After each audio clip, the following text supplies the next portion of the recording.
हो गई class start? करें? इस टाइमिंग स्टार्ट हो गई? तो चलिए स्टूडेंट, स्वागत है आप सभी का आपके अपने education buyer civil services YouTube channel में। और जो हमारी सीरीज चल रही है प्रीलिम्स क्वेश्चन पेपर जो PYQ रहे हैं यूपीएससी के, हमने 2015 और 2016 का क्वेश्चन पेपर आपको कवर करवा दिया है। और आज की क्लास में हम 2017 का क्वेश्चन पेपर आपसे डिस्कस करेंगे। और इसमें ना केवल हम आंसर की देखेंगे, बल्कि हम यह भी जानने का प्रयास करेंगे कि क्वेश्चन को कैसे अटेम्प्ट लिया जाता है और जो एलिमेंट मेथड है उसको कैसे प्रयोग में लाया जाएगा और भविष्य की रणनीति आपकी क्या होगी, आप इसका भी डिसीजन ले सकते हैं।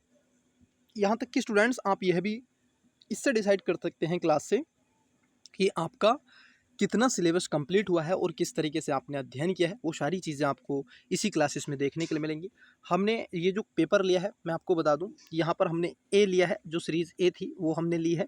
ठीक है, तो चलिए समय ना गवाते हुए, आपने अगर चैनल को सब्सक्राइब नहीं किया है कर लीजिएगा, दोस्तों के साथ में आपको शेयर और बेल आइकन दबा लीजिएगा। यहाँ तक कि आपको बता दें कि इसको लाइक भी कर दीजिएगा सेशन को, क्योंकि आपका सब्सक्रिप्शन ही हमारी ताकत है। और पहला क्वेश्चन देखते हैं, एक ही क्लास में पूरा पेपर हम सोल्व करेंगे। ठीक है, चलिए। तो पहला क्वेश्चन ये रहा आपकी स्क्रीन पर। क्वेश्चन नंबर पहला कहता है, देखिए सर, इसमें आप यूज कर सकते हैं क्या, आपका एलिमेंट मेथड 50% करके यूज हो जाता है। ये कह रहा है कि भारत की संसद के संदर्भ में निम्नलिखित कथनों पर विचार कीजिए। 2016 में भी क्वेश्चन स्टार्टिंग वाला जो था वो पॉलिटी का ही था, और 2017 में भी स्टार्ट किया है पॉलिटी से ही। ठीक है, देखिए, संसद से बात कर रहा है सर, पार्लियामेंट से। ठीक है, देखिए, गैर सरकारी विधेयक ऐसा विधेयक है जो संसद के ऐसे सदस्य द्वारा प्रस्तुत किया जाता है जो निर्वाचित नहीं है, अपितु भारत के राष्ट्रपति द्वारा नाम निर्दिष्ट है। देखो, ऐसा नहीं है कि गैर सरकारी विधेयक, देखो एक दो विधेयक होते हैं, एक होता है सरकारी विधेयक और एक होता है गैर सरकारी विधेयक। ठीक है, दोनों को जरा समझना स्टूडेंट्स। जो सरकारी विधेयक होता है, ये जितने भी कैबिनेट मिनिस्टर होते हैं, ठीक है, जो कैबिनेट मिनिस्टर होते हैं ये पारित करते हैं। और जबकि गैर सरकारी विधेयक जो होता है, इसमें कैबिनेट मिनिस्टर से इतर जा करके, चाहे वो रूलिंग पार्टी का हो, अपोजिशन पार्टी का हो, तो उसको हम कहते हैं। ठीक है, और यहाँ पर इन्होंने क्या कह दिया है, यहाँ पर इन्होंने ये गलत ही डेफिनेशन दे दी है, तो पहला वाला स्टेटमेंट क्या है, गलत हो जाएगा। दूसरे में कह रहे हैं कि हाल ही में भारत की संसद के इतिहास में पहली बार गैर सरकारी विधेयक पारित किया गया। ऐसा नहीं है महोदय कि पहली बार हुआ है, अब तक आप देखोगे 15 बार गैर सरकारी विधेयक आपके क्या हो चुके हैं, पारित हो चुके हैं। ठीक है, क्या हो चुके हैं, पारित हो चुके हैं। तो ये ध्यान रखना। यूनिफॉर्म सिविल कोड जो लाया गया था, uniform civil code UCC, article 44 आपने पढ़ा होगा, समान नागरिक संहिता के बारे में। ठीक है, तो वो जो है वो भी आप देखो गैर सरकारी विधेयक था। तो इसके अगर राइट आंसर की बात कर लें तो पहला गलत है, दूसरा स्टेटमेंट गलत है। पूछ रहा कौन सा सही है, तो right answer option number D है, कि इसमें से सही पूछा है तो डी, कोई दो में से कोई सा भी सही नहीं है। चलिए अगले क्वेश्चन पे डाल देते हैं नजर। अगला क्वेश्चन क्या है, देखिएगा सर। अगला क्वेश्चन है कि ऋग्वैदिक कालीन आर्यों और सिंधु घाटी सभ्यता के लोगों संस्कृति के बीच में अंतर के संबंध में कथनों पर विचार कीजिए। देखो, ये जो क्वेश्चन पूछा है, ये पहली बात तो क्वेश्चन पूछा गया है हड़प्पा सभ्यता से। किससे क्वेश्चन पूछा है, हड़प्पा सभ्यता से ये क्वेश्चन पूछा गया है। ठीक है, पहली बात। और हड़प्पा सभ्यता से ही ना केवल ये क्वेश्चन पूछा गया है, बल्कि इसमें आप देखोगे ये जो है ऋग्वैदिक कालीन आर्यों को कंपेयर करके क्वेश्चन को बनाने का प्रयास स्टूडेंट्स आपसे किया गया है। और इसी क्वेश्चन को आपको समझना है, इसी क्वेश्चन पे आपका चर्चा हो जानी है। तो आप देखोगे, अगर इसमें हम बात कर लें तो ऋग्वैदिक काल के लोगों में और आर्यों लोगों में क्या अंतर था। ठीक है, ये बातें हैं। पहला स्टेटमेंट क्या है, और सही पूछ रहा है, ये भी ध्यान रखना। स्टेटमेंट पहला है कि ऋग्वैदिक कालीन आर्य कवच और सिर स्त्राण हेलमेट का प्रयोग करते थे, जबकि सिंधु घाटी सभ्यता के लोगों में इसका उपयोग का कोई साक्ष्य नहीं मिलता। ये वाली बात क्या हो जाती है, ठीक हो जाती है। ऋग्वैदिक कालीन आर्यों को स्वर्ण, चांदी और ताम्र का ज्ञात था, जबकि सिंधु घाटी सभ्यता के लोगों को केवल, देखिएगा यहाँ पर, केवल लोहे का। नहीं सर, जो हड़प्पा सभ्यता थी ये कांस्य युगीन सभ्यता थी। कैसी थी, कांस्य युगीन सभ्यता थी, और ये कांसे पर आधारित थी, ना कि आप देखोगे लोहे और तांबे पर। स्पष्ट हो गया, तो इसको थोड़ा सा आपको क्या है ध्यान में रखना है। अब देखो, इसमें एलिमेंट मेथड आपका ऐसे लगेगा। ठीक है, देखिए कैसे, क्योंकि इन्होंने कहा है आपको सही, क्या निकालना है, सही। और मुझे आप बता दो कि दूसरा स्टेटमेंट जहां गलत है उसको कट कर दो। तो दूसरा आपका डी में है, दूसरा आपका बी में है, तीसरा स्टेटमेंट पर डिसीजन आपका आ रहा है, देख लीजिए। ऋग्वैदिक कालीन आर्यों ने घोड़े को पालतू बना लिया था, जबकि इस बात का कोई साक्ष्य नहीं मिलता है कि सिंधु घाटी सभ्यता इस पशु को जानते थे। हालांकि थोड़ी सी चर्चा आप देखोगे इसमें की गई है सूत दौर में, परंतु आप देखोगे पूर्ण रूप से ये बात सही हो जाती है कि जो हड़प्पा सभ्यता के लोग थे वो इस पशु से घोर से वो परिचित नहीं थे। इसका राइट आंसर जो हो जाएगा ऑप्शन नंबर सी इसका करेक्ट आंसर हो जाएगा। ठीक है, इट्स क्लियर या नो। चलिए अगला क्वेश्चन देखते हैं। अगला क्वेश्चन देखिए, अगला क्वेश्चन क्या है सर? अगला क्वेश्चन है आपका पूर्व अधिगम की मान्यता स्कीम, इसको बोलते हैं रिक्शनिंग ऑफ प्रेयर लर्निंग स्कीम का कभी कभी समाचारों में किस संदर्भ में उल्लेख किया जाता है? ऑप्शन नंबर ए निम्नलिखित निर्माण कार्य में लगे कामगारों के पारंपरिक मार्गों से अर्जित कौशल का प्रमाण के लिए, इसके साथ साथ दूरस्थ अधिगम कार्यक्रमों के लिए विद्यालयों के व्यक्तियों को पंजीकृत कराने के लिए, नहीं सर। सार्वजनिक क्षेत्र के कुछ उपक्रमों में ग्रामीण और नगरीय निर्धन लोगों के लिए कुछ कुशल कार्य आरक्षित करना, नहीं सर, ऐसा आरक्षित व आरक्षित नहीं है। राष्ट्रीय कौशल विकास कार्यक्रम के अधीन प्रशिक्षणियों द्वारा अर्जित कौशल प्रमाण हो, ये भी गलत है। पहला वाला इसमें ठीक हो जाता है सर। पहला वाला जो स्टेटमेंट है कि निर्माण कार्य में लगे कामगारों के पारंपरिक मार्गों से अर्जित कौशल को प्रमाणित करने के लिए आप देखोगे recognition of prior learning scheme को शुरू किया गया था और ये करंट बेस्ड क्वेश्चन है। ठीक है, तीसरे का ऑप्शन नंबर हो जाएगा ए। नेक्स्ट क्वेश्चन की तरफ बढ़ते हैं, क्वेश्चन नंबर चौथा, आइए देख लेते हैं। चौथा क्वेश्चन क्या कहता है? चौथे क्वेश्चन में बताया गया है, ये कह रहे हैं कि सर पारिस्थितिकी दृष्टिकोण से, किसके दृष्टिकोण से? पारिस्थितिकी दृष्टिकोण से पूर्वी घाट और पश्चिमी घाट के बीच एक अच्छा संपर्क होने के रूप में निम्नलिखित में से किसका महत्व है? देखो, आप अगर भारत के मैप को देखते हैं तो भारत का मैप यूं इस तरीके से है। इट्स क्लियर या नो? तो यहाँ पर आपको ये मिल रहा है इधर वेस्टर्न घाट, ठीक है, क्या मिल रहा है? इधर मिल रहा है आपको वेस्टर्न घाट और इधर मिलता है आपको ईस्टर्न घाट। ठीक है, ये दोनों यहाँ पर आप देखोगे इन दोनों घाट्स का मिलन हो रहा है और यही यहाँ पर आप देखोगे एक पहाड़ी मिलती है आपको, जिसको हम बोलते हैं, कुछ ऐसे क्षेत्र हैं, उसी क्षेत्र पर आपसे चर्चा करवा रहे हैं। ऑप्शन नंबर ए सत्यमंगलम बाघ आरक्षित क्षेत्र, जिसको सत्यमंगलम टाइगर रिजर्व कहते हैं। ऑप्शन नंबर बी आप देखोगे नल्लामाला का वन। ऑप्शन नंबर सी नागरहोले राष्ट्रीय उद्यान। ऑप्शन नंबर डी शेषाचलम वन्यजीव आरक्षित क्षेत्र, जिसमें शेषाचलम बायोस्फीयर रिजर्व है। तो राइट आंसर हो जाएगा ऑप्शन नंबर ए, इसका करेक्ट आंसर है कि आप देखोगे सत्यमंगलम बाघ आरक्षित क्षेत्र सत्यमंगलम टाइगर रिजर्व के रूप में आप देखोगे वह क्षेत्र है जो यहाँ पर शिवालिक पर्वत श्रेणी का क्षेत्र मिलेगा। ठीक है, तो सॉरी यहाँ पर आप देखोगे ये क्षेत्र में, ठीक है, इस क्षेत्र में कार्डमम की पहाड़ी आपको मिलती है। ठीक है, कई ऐसी माउंटेन यहाँ पर चीज़ें मिलती हैं, दोदाबेट्टा पर्वत श्रेणी मिलती है, तो सत्यमंगलम टाइगर रिजर्व यही आपको देखने के लिए मिलेगा। अगला क्वेश्चन, अगला क्वेश्चन जो रहा आपकी स्क्रीन पर, ये कह रहे हैं कि समाज में समानता होने का एक निहितार्थ है कि उसमें समानता कब होगी सर समाज में? जब विशेष अधिकारों का अभाव हो? नहीं, ऐसा नहीं है। समानता लाने के लिए आप देखोगे विशेष अधिकारों का होना आवश्यक है, क्योंकि ऑलरेडी पहले से जिसको बहुत अधिकार थे उसको कम कर दो, तो पिछले वाले को जो पीछे रह गया उसको कुछ अधिकार पुश करने के लिए दे दो। तो देखिएगा, पहला स्टेटमेंट है कि विशेष अधिकारियों का अभाव, दूसरा है अवरोधों का अभाव, तीसरा है प्रतिस्पर्धा का अभाव, चौथा है डी मतलब विचारधारा का अभाव। तो सबसे इसमें आप देखोगे जो आपके विशेषाधिकार हैं इसका अगर अभाव आप कर दोगे तो समानता आने की चांसेस बढ़ जाएंगे। जैसे आप देखोगे ऋग्वैदिक काल में, उत्तर वैदिक काल की बात कर ले तो वहाँ पर ब्राह्मण क्षत्रिय वैश्य शूद्र हुआ करते थे, तो ब्राह्मणों को बहुत अधिकार थे, जैसे वो कर नहीं देंगे, उनको कोई दंड नहीं दिया जाएगा। ठीक है, तो इसलिए इसका राइट आंसर हो जाएगा ऑप्शन नंबर ए। अगले क्वेश्चन की तरफ बढ़ते हैं जो है आपकी स्क्रीन पर। देखिए सर अगला क्वेश्चन क्या है? अगला क्वेश्चन है वाणिज्यिक में प्राणी जात और वनस्पति जात के व्यापारी संबंधी विश्लेषण, जिसको ट्रेड रिटेल एनालिटिक्स ऑफ फोना एंड फ्लोरा ई कॉमर्स, जिसको ट्रैफिक्स के संदर्भ में निम्नलिखित कथनों पर विचार कीजिए। ट्रैफिक है और इसका उद्देश्य क्या होता है? जो इंटरनेशनल स्तर पर आप देखोगे व्यापारिक गतिविधियां होती हैं पशुओं की, एनिमल्स की, तो उसको लेकर के ये काम करता है।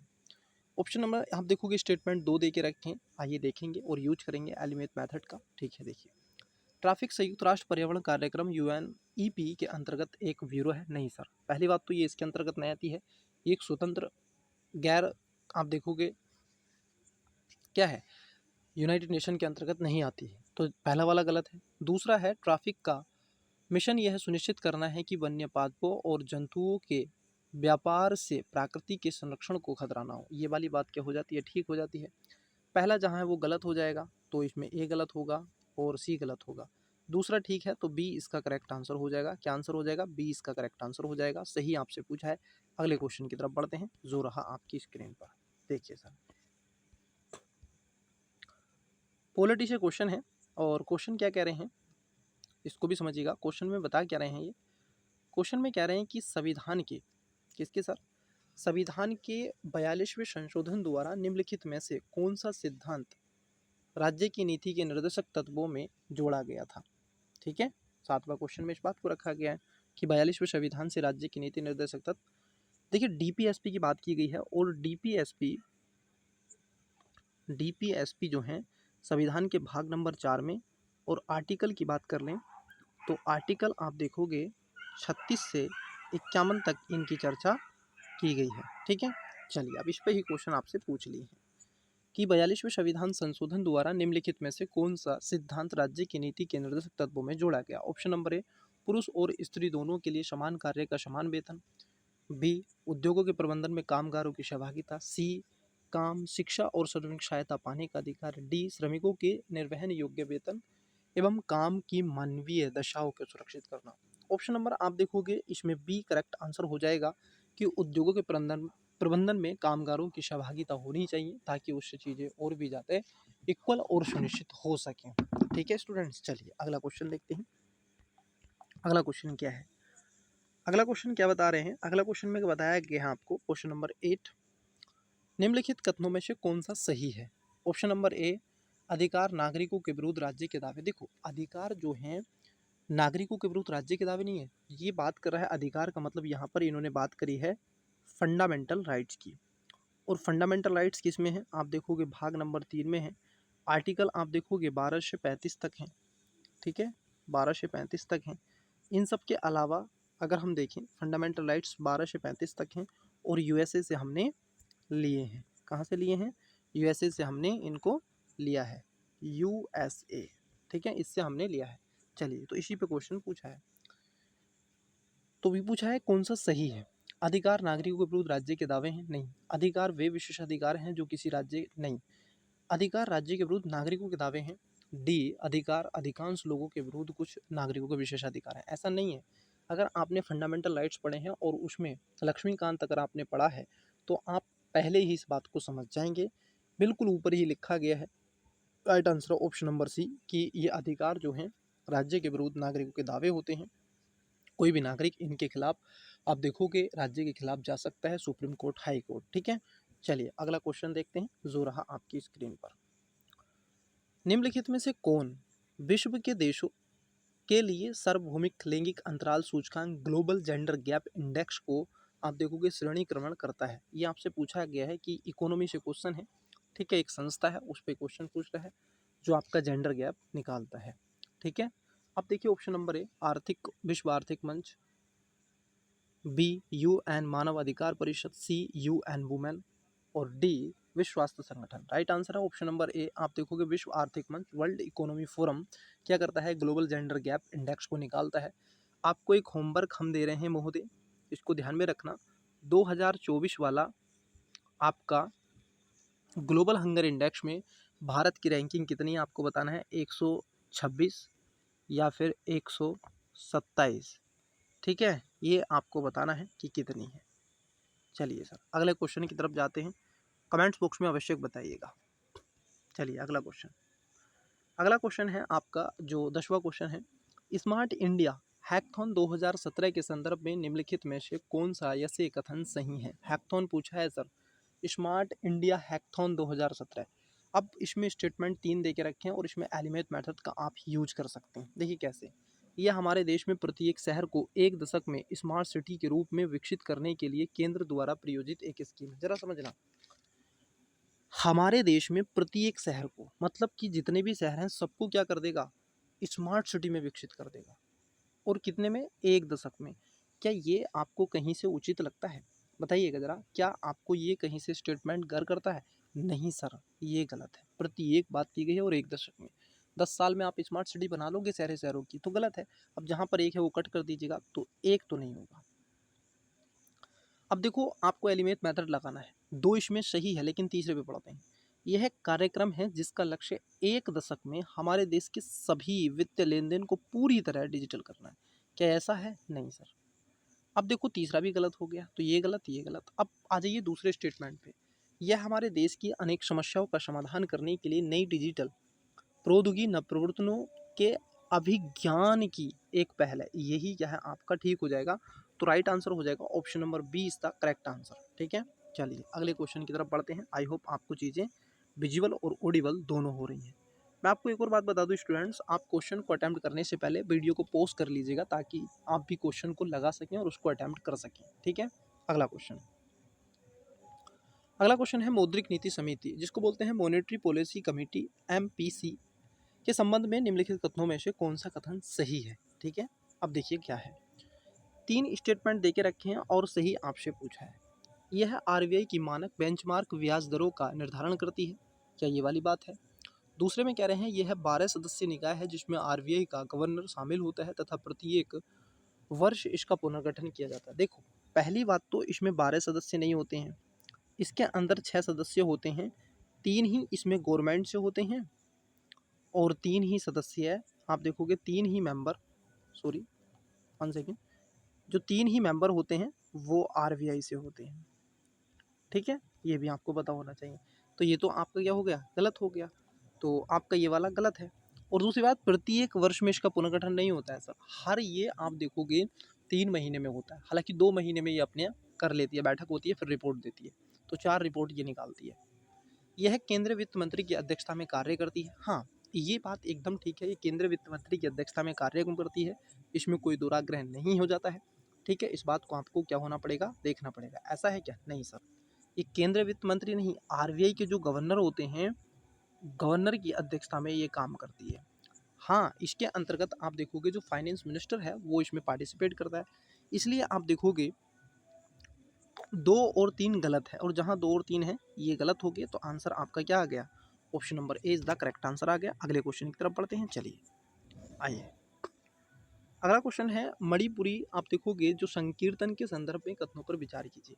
मणिपुर का जो संकीर्तन है उसके बारे में क्वेश्चन आपसे पूछा गया है। ठीक है, यह गीत और नृत्य का प्रदर्शन करता है। दूसरे में कहा गया है केवल करताल सिंबल ही एकमात्र वाद्य यंत्र है जो इस प्रदर्शन को प्रयुक्त करता है। ऐसा नहीं है कि इसमें करताल होता है, और पहली बात तो शब्द इसमें केवल है, तो दूसरा आप कट कर देंगे, दूसरा जहाँ जाए उसको कट कर देंगे। ये देखिएगा, अब ये इसमें बाध्यता होगी कि एक ठीक है, लेकिन तीसरे वाले पर डिसाइड कर लेते हैं क्या सही है या नहीं। और सही आपसे पूछा है, यह भगवान कृष्ण के जीवन और लीलाओं को वर्णित करने के लिए प्रदर्शित किया जाता है। क्या ये वाली बात ठीक है? जी हाँ, ये वाली बात क्या हो जाती है आपकी, ठीक हो जाती है कि भगवान कृष्ण के जीवन और लीलाओं को वर्णित करने के लिए प्रदर्शित किया जाता है। एक क्लास में नृत्य के साथ में लूँगा, बिल्कुल उसमें मैं आपको लगभग एक एक आधा आधा मिनट का नृत्य भी दिखाऊंगा और फिर उसके बाद उसके बारे में समझा दूंगा। ठीक है, वो वीडियो में एक लूँगा, अगर उस पर कॉपीराइट नहीं आएगा तो देखेंगे, कोशिश करेंगे आपको वो मिले। चलिए, तो इसका राइट आंसर हो जाएगा ऑप्शन नंबर 20 का करेक्ट आंसर हो जाएगा। दूसरा स्टेटमेंट गलत है और इसमें पहला और तीसरा सही हो जाता है। Right answer option number B है। अगले क्वेश्चन की तरफ बढ़ते हैं। चलिए सर, अगला क्वेश्चन है आपका 13वां क्वेश्चन है, निम्नलिखित में से कौन ब्रिटिश शासन के दौरान भारत में रैयतवाड़ी बंदोबस्त, देखिए सर एग्रीकल्चर से रिलेटेड है, प्रारंभ किए जाने के संबंध में थे। तो रैयतवाड़ी, एक देखो 3 व्यवस्थाएं थी। एक था आपका रैयतवाड़ी, एक था आपका इससे पहले आप देखोगे एक था जमींदारी, फिर उसके बाद में था रैयतवाड़ी, फिर उसके बाद में था महलवाड़ी। ठीक है, ये 3 व्यवस्थाएं थी। जमींदारी का अपना कॉन्सेप्ट था, ये भी 21% भूभाग पर थी, फिर 51% भूभाग पे, फिर 31% भूभाग पे। और इसमें आप देखोगे कौन कौन थे रैयतवाड़ी को लेकर के आपसे पूछा है। देखिए, यह लॉर्ड कॉर्नवालिस ये रैयतवाड़ी नहीं थे, इन्होंने जमींदारी व्यवस्था को आप देखोगे स्थायी बंदोबस्त पे काम किया था। तो पहला वाला स्टेटमेंट गलत है, जहाँ पहला है उसको कट कर दीजिए, तो आंसर वैसे ही मिल गया। ऑप्शन नंबर सी इसका करेक्ट आंसर हो जाएगा। मतलब कि आप देखोगे अलेक्जेंडर रीड जिसको, और कैप्टन मुनरो, इसके अंदर जिसको थॉमस मुनरो के नाम से जाना जाता है, तो इसमें आप देखोगे 2 और तीसरा सही है। ये 1820 में स्टार्ट किया गया था रैयतवाड़ी बंदोबस्त। ये साउथ इंडिया वाले क्षेत्र में, खासतौर पर मध्य भारत में, ये मद्रास, मुंबई और असम व मिडिल इंडिया वाले क्षेत्र में आपको दिखाई देता है। भारत के लगभग 51% भूभाग पर थी, ठीक है, रैयतवाड़ी व्यवस्था। स्पष्ट हो गया? चलिए, और इसमें आप देखोगे दर भी ठीक ठाक रखी गई थी, लगभग 1/3 के रूप में था, ठीक है, और सूर्यास्त की नीति थी। चलिए अगला क्वेश्चन देखते हैं। अगला क्वेश्चन है आपका प्रदूषण की समस्याओं का समाधान को लेकर के क्वेश्चन आपसे पूछा गया है। और ये कह रहे हैं प्रदूषण की समस्याओं का समाधान करने के संदर्भ में, ठीक है, जैव उपचारण मतलब आप देखोगे बायो रेमेडिएशन तकनीकी के कौन सा ऐसे लाभ हैं। अब देखो इसके क्या क्या लाभ हो सकते हैं। यह प्रकृति में घटित होने वाली जैव निम्नीकरण प्रक्रिया का ही एक संवर्धन कर प्रदूषण को स्वच्छ करने की तकनीकी है। सही बात है सर ये, ठीक है, ये बात क्या है आपकी सही है। कैडमियम और लेड जैसी भारी धातुओं से युक्त किसी भी संदूषक को सूक्ष्म जीवों के प्रयोग से जैव उपचार द्वारा सहज ही एक और पूरी तरह से उपचारित किया जा सकता है। ये वाली बात भी ठीक है। जैव उपचारण के लिए विशेषतः अभिकल्प तो सूक्ष्म जीवों को सर्जन करने के लिए आनुवांशिक इंजीनियरिंग मतलब जेनेटिक इंजीनियरिंग का उपयोग किया जा सकता है। बिल्कुल ये वाली बात भी क्या हो जाती है आपकी, ठीक है, और किया जा सकता है। लेकिन अगर हम देखें, ये बात तो ठीक है, लेकिन अगर आप दूसरे स्टेटमेंट को दोबारा पढ़ लें तो आपको एक और चीज़ मिलेगी। कैडमियम और लेड जैसी भारी धातुओं से युक्त किसी भी, देखो यहाँ पर शब्द है किसी भी, और कैडमियम आप जानते हैं भारी धातु है सर, और लेड मतलब समझ रहे हैं सीसा। किसी भी संदूषक सूक्ष्म जीवों के प्रयोग से जैव उपचार द्वारा सहज से ही पूरी तरह, देखो शब्द देखो अक्षीम शब्द है, पूरी तरह खत्म फिनिश्ड उपचारित किया जा सकता है। नहीं सर, पूरी तरह नहीं किया जा सकता और सभी को नहीं किया जा सकता, तो इसलिए दूसरा वाला स्टेटमेंट गलत हो जाता है। और जहां दूसरा उसको निकाल दीजिए, तो डी नहीं होगा, बी नहीं होगा, और तीनों पहला और तीसरा ठीक है, तो सी आंसर इसका हो जाएगा। क्या आंसर हो जाएगा? करेक्ट आंसर सी होगा। मतलब कि 1 और 3 इसमें ठीक है, दूसरा इसमें गलत है। अगले क्वेश्चन की तरफ बढ़ते हैं जो रहा आपकी स्क्रीन पर। तो एलिमेंट मेथड इसमें तो यूज कर रहा है, लेकिन अब तो पैटर्न बदल दिया है, ठीक है, तो ये पैटर्न तो बदल दिया है। तो इस जैसे जैसे क्वेश्चन आएंगे मैं आपको पैटर्न भी सिखाता चले जाऊंगा। 15वां क्वेश्चन है कि 1929 का व्यापार विवाद अधिनियम ट्रेड आप देखोगे डिस्प्यूट्स एक्ट निम्नलिखित में से किसका बंद करता है। ऑप्शन नंबर है उद्योगों के प्रबंधन में कामगारों की भागीदारी, बी औद्योगिक झगड़ों के दमन के लिए प्रबंधन के पास मनमानी करने की शक्ति, सी व्यापार विवाद की स्थिति में ब्रिटिश न्यायालय द्वारा हस्तक्षेप, डी अधिकारणों ट्रिब्यूनल्स की प्राणी तथा हड़तालों पर रोक लगाना। देखो इसका जो उद्देश्य रखा गया था, इसका उद्देश्य खास तौर पर आप देखोगे, इसका उद्देश्य था कि जो अधिकरण थे ट्रिब्यूनल, उसकी प्राणी पर हड़तालों को क्या कर देगा, रोक लगाने के प्रयास किया जाएगा। इसलिए इसका right answer option number D हो जाएगा। अगले क्वेश्चन की तरफ बढ़ते हैं। स्थानीय सुशासन की सर्वोत्तम व्याख्या यह की जा सकती है कि यह एक प्रयोग है किसका। देखो स्थानीय सुशासन, इसका मतलब क्या है कि सर पंचायती राज की बात करता है, ठीक है, तो इसको ध्यान में आपको रखना है। तो स्थानीय सुशासन पूछा है, ठीक है, का प्रयोग है संघवाद का, लोकतांत्रिक विकेंद्रीकरण का, प्रशासकीय प्रतियोजन का, या प्रत्यक्ष लोकतंत्र का। राइट आंसर हो जाएगा ऑप्शन नंबर बी। आप देखोगे कि लोकतांत्रिक विकेंद्रीकरण मतलब कि आप देखोगे ये हमारे यहाँ पर स्ट्रक्चर है सर, यहाँ पर है सेंट्रल गवर्नमेंट और इसके नीचे आपको स्टेट गवर्नमेंट और नीचे आपको पंचायत मिलती है। तो देख रहे हो आप, शक्ति क्या है, ऐसे वितरित हो रही है, ठीक है, नीचे से ऐसे में ऐसे हो रही है, ये शक्ति ऐसे बिखर रही है। ऊपर केंद्र बैठा हुआ है, बीच में यहाँ पर राज्य बैठे हुए हैं, ठीक है, ये राज्य बैठे हुए हैं, ये केंद्र बैठा हुआ है, और ये सब पंचायतें हैं। इट्स क्लियर या नो? तो यही है आपका। तो लोकतंत्र कैसे क्या होता है, विकेंद्रीकरण होता है। अगले क्वेश्चन की तरफ बढ़ते हैं जो रहा आपकी स्क्रीन पर। निम्नलिखित कथनों पर विचार कीजिए। ये कह रहे हैं कि भारत के संविधान के संदर्भ में राज्य के नीति निर्देशक तत्व, देखो 2 क्वेश्चन आगे महोदय 2017 में, किससे, नीति निर्देशक तत्व से, मतलब डीपीएसपी से। आप देख रहे हैं जो डीपीएसपी है, यहाँ से 2 क्वेश्चन आपके आ गए हैं अब तक। संविधान के भाग किस में है, 4 में है। आर्टिकल की बात कर लें तो 36 से 51 तक है। क्लियर? चलिए आइए। तो ये कह रहे हैं कि भारत के संविधान के संदर्भ में राज्य के नीति निर्देशक तत्व हैं, जैसे विधायिका के कृत्यों पर निर्भर करते हैं। नहीं सर, विधायिका के कृत्यों पर ये निर्भर नहीं करते हैं। कार्यपालिका के कृत्यों पर निर्भर करते हैं, ना ही ये है कि कार्यपालिका के कृत्यों पर निर्भर करते हैं, ये किसी भी कृत्य पर निर्भर नहीं करते। ऑप्शन ए केवल 1, बी केवल 2, सी दोनों, डी इनमें से कोई नहीं। तो राइट आंसर हो जाएगा ऑप्शन नंबर डी, ठीक है, इसका करेक्ट आंसर हो जाएगा। अगले क्वेश्चन की तरफ बढ़ते हैं। हाँ, एक शब्द जरूर कहा गया है, आप देखोगे जो 50 है 50 में इस बात की जरूर चर्चा की गई है, जिसमें आप देखोगे सेपरेशन ऑफ पावर, किसकी बात की गई है, सेपरेशन ऑफ पावर की बात की गई है, जिसमें आप देखोगे कार्यपालिका और न्यायपालिका, किसकी बात की गई है, कार्यपालिका, ठीक है, और उसके साथ साथ जो न्यायपालिका है उसकी बातों को रखा गया है कि इसकी शक्ति के पृथक्करण होगा। अगले क्वेश्चन की तरफ बढ़ते हैं, समय न गवाते हुए नेक्स्ट क्वेश्चन पर आते हैं। क्वेश्चन नंबर 18 में बताया गया है कि समाचारों में आने वाला डिजिटल एक बाजार कार्यनीति डिजिटल सिंगल मार्केट स्ट्रेटजी पद किसको निर्देशित करता है। ऑप्शन नंबर ए आसियान को, बी ब्रिक्स को, सी यूरोपियन यूनियन को, G20 को। तो राइट आंसर आप देखोगे, क्योंकि ये बड़ा ही जरूरी है, तो इसका राइट आंसर हो जाएगा ऑप्शन नंबर आप देखोगे सी, यूरोपियन यूनियन को डिजिटल आप देखोगे सिंगल मार्केट स्ट्रेटजी के रूप में काम करता है। यहाँ से क्वेश्चन 2016 में भी पूछा गया है और फिर रिपीट कर दिया 2017 में। बिल्कुल यही क्वेश्चन था, बस थोड़ा सा उसमें अंतर था, क्वेश्चन यही था, थोड़ा सा घुमा दिया, ठीक है। तो इसलिए इसका राइट आंसर ऑप्शन नंबर क्या हो जाएगा, सी हो जाएगा, यूरोपियन यूनियन को बात रखी गई है। अगला क्वेश्चन, भारत में ऐसा स्थान है जहां यदि आप समुद्र के किनारे खड़े होकर समुद्र का अवलोकन करें तो आप पाएंगे कि दिन में 2 बार समुद्र जल तटीय रेखा से कुछ किलोमीटर पीछे की ओर चला जाता है और फिर तट पर वापस आ जाता है, और जब जल पीछे हटा होता है तब आप वास्तव में समुद्र तल पर चल सकते हैं। यह अनूठा घटना कहाँ देखी जाती है। तो पहली बात तो यह अनूठी घटना आपको मिलती है सर, आप देखोगे पूर्वी घाट में। कहाँ पर मिलती है, पूर्वी घाट, इन क्षेत्रों में, उड़ीसा आंध्र प्रदेश के रीजन में आपको ये चीज़ें मिल जाएंगी।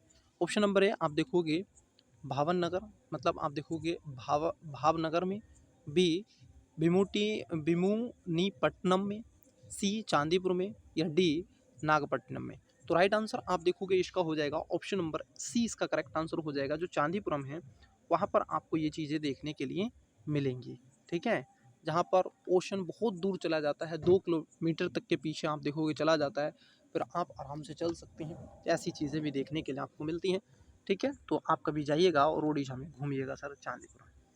अगला क्वेश्चन, अगले क्वेश्चन की बात कर लें, बेनामी संपत्ति लेन देन का निषेध अधिनियम 1988 मतलब PVPT अधिनियम के संदर्भ में कथनों पर बेनामी संपत्ति की बात की गई है। आइए, ये 3 स्टेटमेंट देके रखे और सही आपसे पूछा है। यह किसी संपत्ति का लेन देन बेनामी लेन देन नहीं समझा जाएगा यदि संपत्ति का मालिक उस लेन देन के बारे में अवगत नहीं है। बी, बेनामी पाई गई संपत्ति सरकार द्वारा जब्त किए जाने के लिए आप क्या होगी, उत्तरदायी होगी। ये बात भी एकदम ठीक है। अब जहाँ दो है वो ठीक है, तो सी तो इसका नहीं होगा और ये नहीं होगा 50% पहुँच के। यह अधिनियम जांच के लिए 3 प्राधिकारियों का उपबंध कराता है, किंतु यह किसी अपीलीय प्रक्रिया का उपबंध नहीं करता है।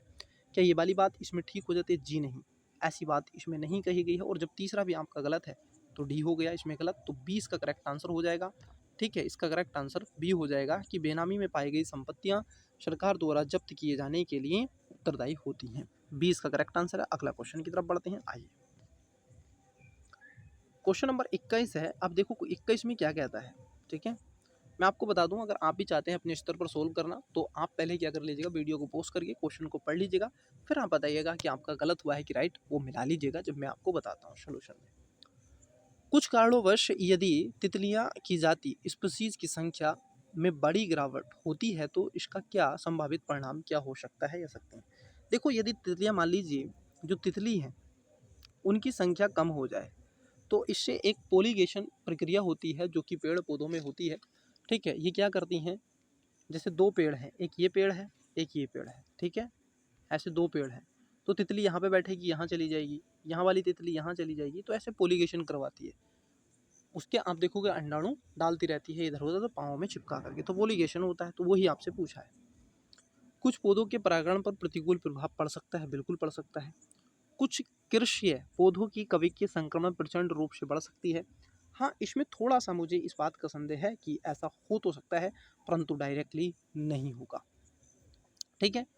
इसके कारण आप देखोगे वरों या मकड़ियों और पक्षियों की कुछ प्रजातियों की स्पष्टि में गिरावट हो सकती है, क्योंकि खाने के लिए खाना नहीं मिलेगा, तो ये चीज़ें आपको मिलेगी। अब देखो, इसमें पूछ रहा है सही, दूसरा वाला गलत है, तो बी नहीं होगा और डी नहीं होगा। अब देखो तीसरा सही है तो ऑप्शन नंबर इसका सी करेक्ट आंसर हो जाएगा। ठीक है, अगले क्वेश्चन की तरफ बढ़ते हैं। आइए अगला क्वेश्चन क्या, बड़े बड़े क्वेश्चन पूछता है सर यूपीएससी, हम भी बड़े बड़े आंसर निकालने के माहिर हैं। शैवाल आधारित जैव ईंधन का उत्पादन संभव है, लेकिन इस उद्योग के संवर्धन में विकासशील देशों की क्या संभावित या सीमाएं हो सकती हैं या हैं। देखिए इसमें पूछ रहे क्या है, सही पूछ रहे हैं पहली बात तो, और शैवालों से क्वेश्चन पूछा गया है तो ओशियन से रिलेटेड ये क्वेश्चन है, इकोलॉजी एनवायरनमेंट से। ठीक है, शैवाल आधारित जैव ईंधनों का उत्पादन केवल समुद्र में ही संभव है, महाद्वीपों पर नहीं। देखो केवल, अब जैसे आपको पता एक तो एक नहीं होगा और इसका आप देखोगे डी नहीं होगा, ये नहीं होंगे इसके। ठीक है, क्या नहीं होंगे, इसके दो ऑप्शंस नहीं होंगे। पहला ऑप्शन इसका एक नहीं होने का है, दूसरा ऑप्शन इसका डी नहीं होने का है। अब देखो इसमें बाध्यता है कि तीसरा आपका ठीक है क्योंकि दो जगह देगा, तो दूसरा पढ़ लेते हैं। शैवाल आधारित जैव ईंधन उत्पाद को स्थापित करने और इंजीनियरिंग करने हेतु निर्माण पूरा होने तक उच्च स्तरीय विशेषज्ञता प्रौद्योगिकी की जरूरत होती है। ये बात क्या हो जाती है आपकी, ठीक हो जाती है, क्योंकि इसके बिना आपका काम नहीं चल सकता है, और यदि आप ऐसा करते हैं तो बहुत ही ज़्यादा आपको बेनिफिट देखने के लिए मिलेगा। ठीक है, तो चलिए राइट आंसर हो जाएगा ऑप्शन नंबर बी, इसका करेक्ट आंसर हो जाएगा। पहला और तीसरा, दूसरा और तीसरा इसमें ठीक है, पहला वाला गलत है। अगले क्वेश्चन की तरफ बढ़ते हैं जो रहा आपकी स्क्रीन पर। देखिए अगला क्वेश्चन क्या है, निम्नलिखित में से कौन सा ऐसे आप देखोगे राष्ट्रीय पोषण मिशन, नेशनल न्यूट्रिशन मिशन के उद्देश्य हैं। देखो राष्ट्रीय पोषण मिशन जो भारत सरकार द्वारा चलाया जा रहा है, मिड डे मील स्कीम को भारत सरकार ने अब प्रधानमंत्री पोषण मिशन के रूप में तब्दील कर दिया 2021 से, तो इसको ध्यान में रखना है। चलिए, गर्भवती महिलाओं तथा स्तनपान कराने वाली माताओं के कुपोषण से संबंधित जागरूकता को क्या करना है, उत्पन्न करना है। बात तो एकदम ठीक है, सही बताना है यहाँ पर भी। ठीक है, अब देखो जहाँ जहाँ एक है वो सही होगा, तो ये तो होगा नहीं, या तो बी ए सी यहाँ पर होगा। छोटे बच्चों, किशोरियों तथा महिलाओं में रक्तलापता की घटना को कम करना। ठीक है, बाजरा, मोटा अनाज तथा अपरिकृष्ट चावल के उपभोग को बढ़ाना। चौथे में कह रहे हैं कि मुर्गी के अंडे के उपभोग को बढ़ाना। देखो कभी भी ये मुर्गी के अंडे वंडे के उपभोग को नहीं बढ़ाएगा। ठीक है, कभी नहीं बढ़ाएगा, ना ही तो ये चावल के उपभोग को बढ़ाने का प्रयास करेगा और ना ही ये अंडे को। ये दोनों बातें इसमें गलत हो जाती हैं, और जहाँ ही तीसरा गलत है तो ये गलत, चौथा भी गलत है तो ये गलत। राइट आंसर ऑप्शन नंबर ए हो जाएगा। मतलब कि आप देखोगे इसमें दो ही ऑप्शन ठीक हैं, एक और दो, तो राइट आंसर ऑप्शन नंबर ए हो जाएगा। अगला क्वेश्चन देखते हैं, स्टेटमेंट दो ही ठीक थे उसमें, तो एलिमेंट मेथड भी आप यूज कर सकते हैं। नेक्स्ट क्वेश्चन आपके सामने है 24वां, निम्नलिखित कथनों पर विचार कीजिए। बैटरी एक्ट 1881 औद्योगिक कामगारों की मजदूरी नियत करने के लिए और कामगारों को मजदूरी संघ बनाने देने की दृष्टि से पारित किया गया था। दूसरे में कह रहे हैं कि N M Lokhande British Bharat में मजदूर आंदोलन संगठित करने में अग्रणी थे। क्या ये वाली बात ठीक है? आप देखोगे इसमें दोनों ही बातें क्या हो जाती हैं, पहली वाली बात तो गलत है, लेकिन दूसरी वाली बात क्या है आपकी सही है, क्योंकि एनएस जो लोखड़े थे, इन्होंने ब्रिटिश भारत में मजदूरी आंदोलन को संगठित करने में बहुत ज़्यादा भूमिका निभाई और ये आगे भी रहे, इसलिए आंसर इसका बी हो जाएगा, करेक्ट आंसर। चलिए अगले क्वेश्चन की तरफ बढ़ते हैं।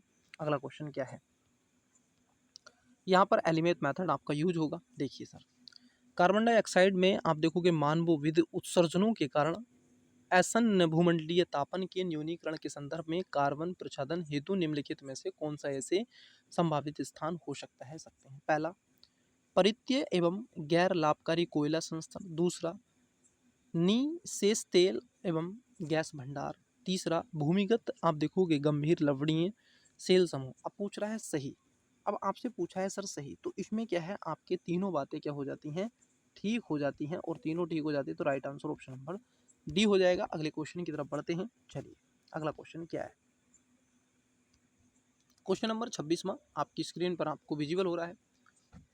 1927 की बटलर कमेटी का उद्देश्य था। देखो बटलर कमेटी 1927 में बनाई गई थी, इसके अपने अपने उद्देश्य थे। पहला ऑप्शन नंबर ए कह रहे हैं कि केंद्रीय एवं प्रांतीय सरकारों की अधिकारिता निश्चित करना। बी, भारत की सिक्योरिटी ऑफ स्टेट की शक्तियों को निश्चित करना। सी, राष्ट्रवादी प्रेस पर आप देखोगे सेंसर व्यवस्था अधिरोपित करना। डी, भारत सरकार द्वारा देशी रियासतों के बीच में संबंधों को सुधारने की बात करना।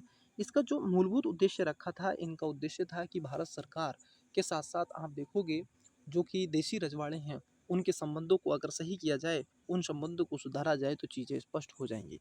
तो इसका right answer option number D हो जाएगा। अगले क्वेश्चन की तरफ बढ़ते हैं जो रहा आपकी स्क्रीन पर।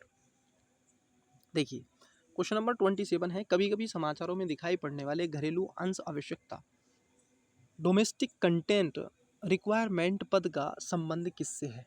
ठीक है, ऑप्शन नंबर ए हमारे देश में सौर शक्ति उत्पादन का विकास करने से, बी हमारे देश में विदेशी टीवी चैनलों को अनुज्ञप्ति प्रदान करने से, सी हमारे देश में खाद्य उत्पादों को अन्य देशों को निर्यात करने से, या फिर डी विदेशी शिक्षा संस्थानों को हमारे देश में अपने परिसर स्थापित करने की अनुमति देने से।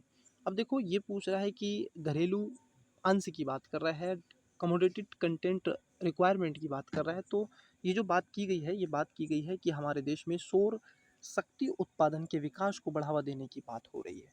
ठीक है, तो इसको अगर बढ़ावा देंगे, कमोडिटी कंटेंट रिक्वायरमेंट की बात यहाँ पर रही है, तो ऑप्शन नंबर ए इसका करेक्ट आंसर हो जाएगा। अगले क्वेश्चन की तरफ बढ़ते हैं। चलिए, निम्नलिखित कथनों पर विचार कीजिए, ये पूछ रहे हैं आपसे सही। अच्छा क्वेश्चन है सर, और ये करंट को ध्यान में रख करके बनाया है। परमाणु सुरक्षा शिखर सम्मेलन संयुक्त राष्ट्र के तत्वाधान में आवधिक रूप में किए जाते हैं।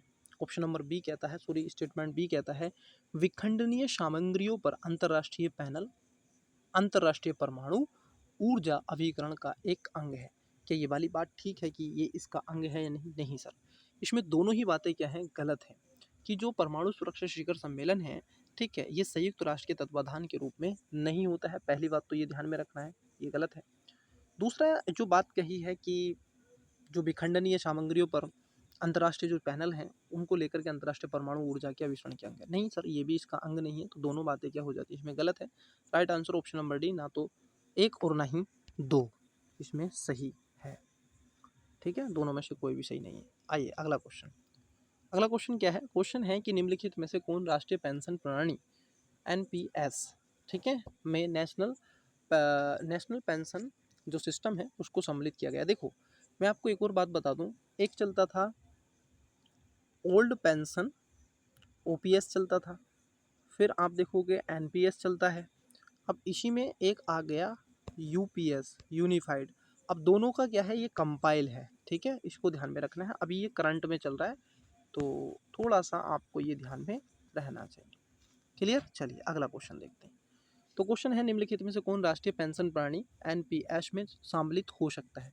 ऑप्शन नंबर ए केवल निवासी भारतीय नागरिक, बी केवल 21 से 55 तक की आयु के व्यक्ति, सी राज्य सरकारों के सभी कामगारों से संबंधित जो कि राज्य सरकारों द्वारा अधिसूचित न किए जाने की तारीख के पश्चात सेवा में आए हैं, डी सशस्त्र बलों समेत केंद्र सरकार के सभी कर्मचारी जो 1 अप्रैल 2004 को या उसके बाद सेवाओं में आए हैं।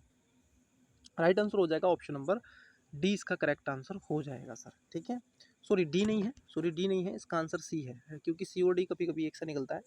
राज्य सरकारों के सभी जो कर्मचारी होते हैं, संबंधित राज्य की सरकारें अधिसूचना में किए जाने की तारीख के पश्चात इसके अंतर्गत लाने का प्रयास किया गया है नेशनल पेंशन सिस्टम को। ठीक है, अगला क्वेश्चन बढ़ाते हैं। क्वेश्चन नंबर है आपका तीसरा, और तीसरा क्वेश्चन तीस्ता को लेकर के है। ध्यान में रखना, इस तीस्ता रिवर को ये पूछा जाने की संभावना है। मेरी तरफ से क्वेश्चन ये आउट है। मैं क्यों इस बात को बोल रहा हूँ कि क्वेश्चन आउट है? इसका उद्देश्य क्या है सर? आप देखोगे अभी बांग्लादेश का सिचुएशन समझिएगा, और भारत बांग्लादेश के बीच में तीस्ता नदी समझौता आप देखोगे 1996 का है, और इस 6 के समझौते पर ही चीज़ें रही हैं। आपने वीडियो नहीं देखी है, मैंने बिल्कुल यूपीएससी और state PCS other competitive exam को ध्यान में रख करके इसकी स्पेसिफिक वीडियो बना दी है।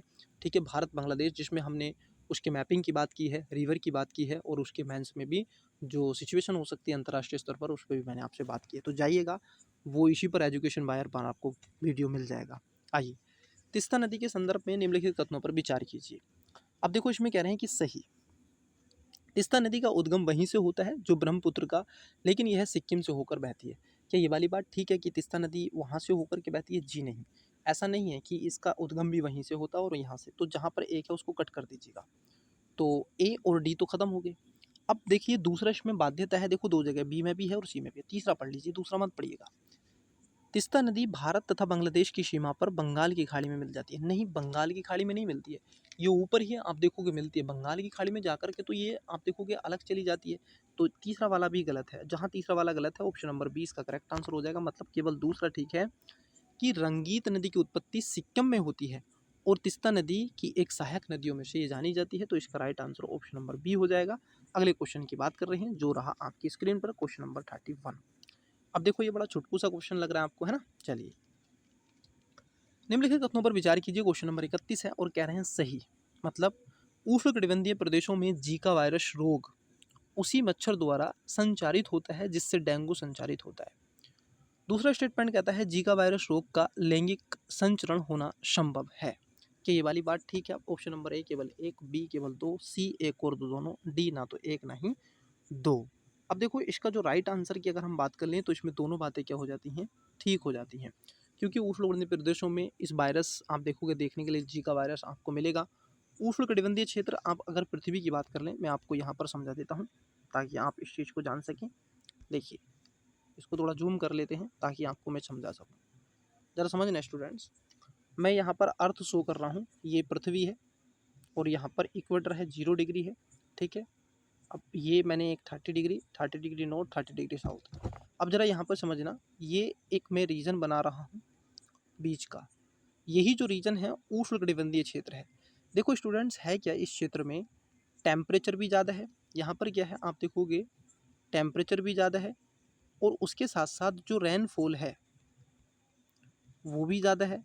और जब रेनफॉल ज़्यादा है तो आप देखोगे यहाँ पर बीमारियाँ भी, घनत्व भी ठीक ठाक ज़्यादा है और बीमारियाँ भी होने के चांसेस क्या है इस क्षेत्र में बढ़ जाते हैं। तो इसलिए यहाँ पर ये वायरस के बारे में जो चर्चा की गई है वो इसका यही रीज़न जाना जाता है, ठीक है, जीका वायरस जिसको हम कहते हैं। स्पष्ट हो गया? चलिए सर, यहाँ तक आपका क्वेश्चन स्पष्ट हो गया। तो इसका राइट आंसर क्या था? सी था। अगले क्वेश्चन की तरफ बढ़ते हैं, क्वेश्चन नंबर 32।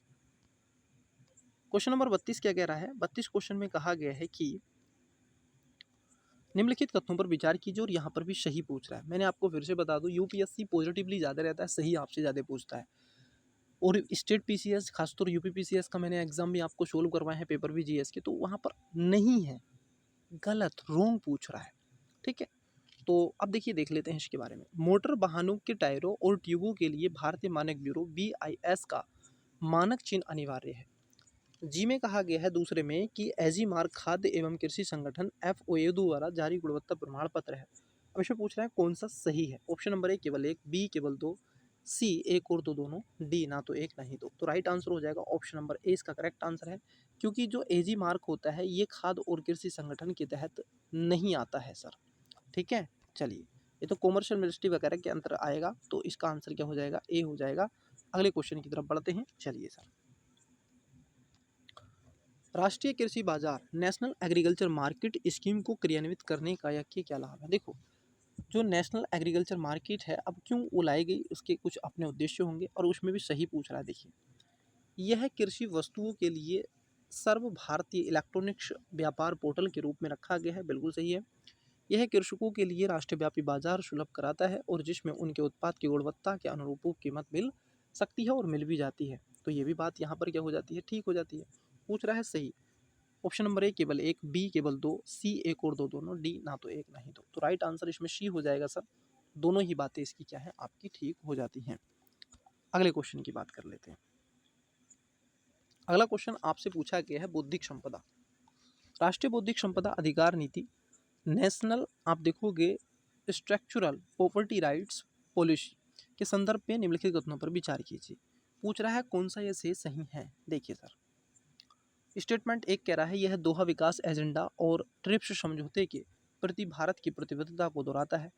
दूसरे में कहा गया है कि औद्योगिक नीति और संवर्धन विभाग भारत में बौद्धिक संपदा अधिकारों के विनियमन के लिए भी केंद्रीय अभिकरण नोडल एजेंसी है। जरा यहाँ पर एक बात आपको दर्शाने का प्रयास किया गया है कि ये वाली बात क्या ठीक हो जाती है? नहीं, बिल्कुल। जो दोहा एजेंडा था वो ट्रिप्स को लेकर के प्रति भारत की प्रतिबद्धता को दर्शाया, और औद्योगिक नीति के जो संवर्धन विभाग है वो बौद्धिक संपदा अधिकारों की बात को लेकर के भी आगे लाने का प्रयास किया गया।